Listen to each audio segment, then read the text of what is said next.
حضرت عیسیٰ علیہ السلام کے پاس ایک شخص آیا تو اس نے آکے کہا میں نے آپ کے ساتھ رہنا ہے حضور، میں نے آپ کے ساتھ رہنا ہے۔ آپ فرمانے لگے دنیا دار بن کے رہو گے کہ دیندار؟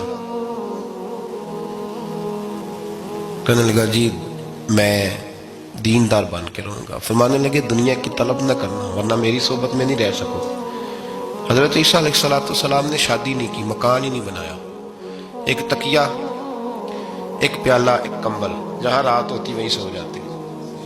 ایک دن ایک شخص کو دیکھا کہ وہ ڈھلان بنی ہوئی تھی، پتھر کی پہاڑ، تھوڑی سی ڈھلان بنی ہوئی تھی تو نیچے لیٹا ہوا ہے۔ آپ نے کمبل بھی صدقہ کر دیا، کہنے لگے آج کے بعد جہاں ڈھلان بنے گی وہاں سو جائیں گے، کمبل کی ضرورت ہی کوئی نہیں۔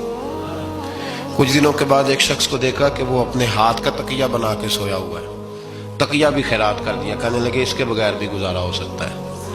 کچھ دنوں کے بعد دیکھا کہ ایک آدمی چلو میں پانی پی رہا ہے، پیالہ بھی اللہ کے راستے میں دے دیا، کہنے لگے چل جائے گا کام اس کے بغیر۔ پر میں دنیا دار بن کے نہ آنا، کہنے لگا نہیں صاحب میں دیندار بن کے آؤں گا۔ جناب عیسیٰ علیہ السلام نے رکھ لیا۔ آپ پہلے دن ہی کہنے لگے چل آجا روٹی کھا لے۔ 3 روٹیاں منگائیں، اس کو ساتھ بٹھایا، فرمانے لگے میں تو ایک کھاؤں گا، تو کتنی کھائے گا؟ کہنے لگا جی میں بھی ایک ہی کھاؤں گا۔ ایک روٹی اس نے کھا لی، ایک آپ نے کھا لی، تیسری روٹی چھوڑ کے جناب عیسیٰ علیہ السلام دریا کنارے وضو کرنے چلے گئے۔ واپس آئے تو روٹی کوئی نہیں تھی۔ اللہ کے نبی تھے، جان گئے۔ رب کریم کا بندہ بھی جان جاتا ہے۔ اقبال کہتے ہیں اولیاء کیا ہیں جواسی سلوک قلوب، کہتے ہیں رب کے ولی کو ٹٹولا نہ کر، وہ تو دلوں کے حال بھی جانتا ہے۔ انہیں ٹٹولا نہ کر، غبار آلود سمجھ کر حکارت سے نہ دیکھ ان کو، انہی کی ٹھوکروں سے سلطنت بنتی بگڑتی ہے۔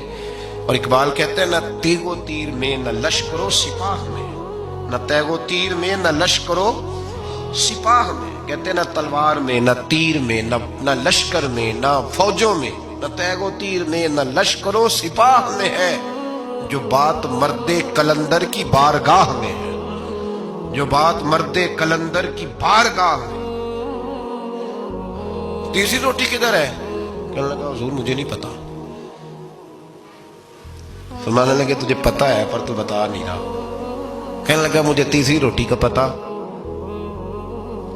حضرت عیسیٰ علیہ السلام میں ایک ہرنی جا رہی تھی، اس کے ساتھ 2 بچے تھے، آپ نے ایک بچہ پکڑا، اس کو ذبح کیا، لکڑی جلائی، اس کو بھونا، اس کو بھی کھلایا، خود بھی کھایا، ہڈیاں جمع کر دی۔ جب وہ ہڈیاں، اس پہلو کو ذرا سمجھیے گا، جب کھا بیٹھے ہڈیاں جمع، وہ ہرنی بھی کھڑی ہے، دوسرا بچہ بھی کھڑا ہے، ایک بچہ کا ذبح کر کے کھا لیا، دوسرا کھڑا ہے۔ جب پیٹ بھر لیے وہ بھی ڈکار لینے لگا سامنے، تو حضرت عیسیٰ علیہ السلام ہڈیوں سے کہنے لگے چلو اٹھ جاؤ اللہ کے حکم سے۔ ہرنی کا بچہ پھر سے زندہ ہو گیا، وہ چلا گیا، ماں اس کو ساتھ لے کے روانہ۔ فرمانے لگے دیکھ اللہ نے مجھے معجزہ دیا ہے، ہم نے کھا بھی لیا ہے اور بچہ چلا بھی گیا ہے، ہمارے پیٹ میں ہے بھی، اور اب تو بتا دے روٹی کس نے کھائی ہے؟ کہنے لگا جی مجھے نہیں پتا، نہیں پتا مجھے۔ حضرت عیسیٰ علیہ السلام اس کو ساتھ لے کے بڑھے تو دریا کے اوپر، پانی کے اوپر پیدل چلنے لگے، دریا پار کر گئے۔ فرمانے لگے تو پانی پہ چلتا رہا ہے، سارا پانی کراس کر گیا ہے تو ڈوبا نہیں، اب بتا دے روٹی کس کے پاس ہے؟ کہنے لگا نہیں پتا، مجھے پتا۔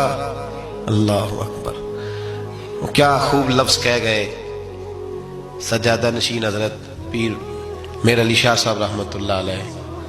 بے قدراں کچھ قدر نہ جاتی، کیتی خوب تسلی ہو، اے دنیا دار پجاری زردے کتے اندے گل ٹلی ہو۔ سارا دریا اتنا بڑا دیکھتے ہیں لوگ جو آتے ہیں نا درویشوں کے پاس، بڑے رنگ دیکھتے ہیں پر بدلتے نہیں، رنگ بڑے دیکھتے ہیں پر اپنے آپ کو تبدیل، او 5 فقیروں کسے نہیں مارے آئے ہوئی چور اندر دا ہو، دیکھتے بڑا کچھ ہے۔